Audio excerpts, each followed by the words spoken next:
Hinahangaan kita, mahal na Pangulo, sapagkat ikaw ay isang sundalo.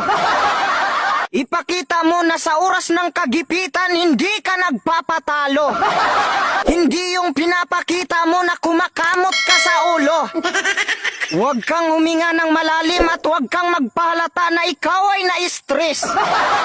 Bilang isang sundalo sa paggawa ng paraan, kailangan ikaw ang pinaka-the best. Yan ang tinatawag na resourcefulness kung sa English. Katulad ko, palaging burnout dito sa amin, kaya palagi akong nainis. Tingnan mo naman yung cellphone ko, 5%.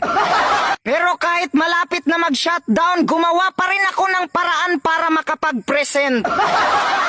Kasi kapag hindi ako nag-vlog, paano ko lalabanan ang presyo ng bigas na halos tumaas sa 100%? Tingnan mo, nag-charge ako kanina tapos hindi pala nakargahan. O tingnan mo, madilim na, hindi na makita ang aking kapugian. Saka huwag kang mag-alala, mahal na Pangulo, kasi hindi mo kami kalaban. Minsan kinakailangan lang namin magsalita ng masasakit para magising ka sa katotohanan.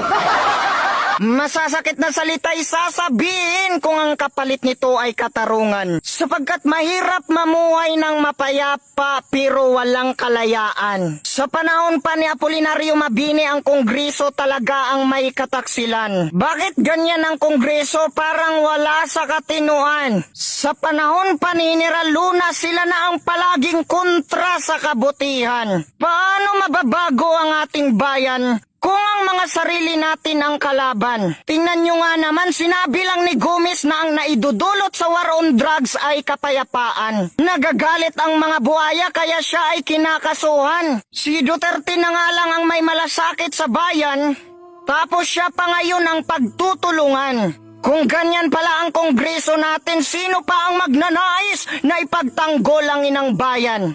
Hayaan na lang ba natin na maging alipin tayo sa droga na kung saan ito ay negosyo ng mga dayuhan? Hindi tayo magtatagumpay kapag ang mata ay hindi bubuksan.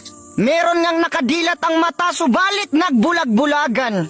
Sinasabi sa kartilya ng Katipunan na ang mabuti ay pinaglalaban at ang masama ay nilalabanan. Subalit ang nangyayari ngayon ay kabaliktaran. Matuto tayo sa ating kasaysayan. Si General Luna ay inyong pagmasdan.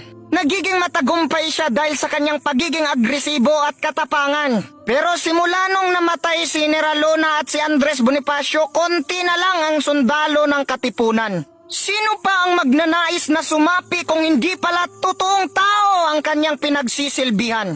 Kaya lagi nating isipin, hindi tayo magtatagumpay kapag wala ang suporta ng taong bayan.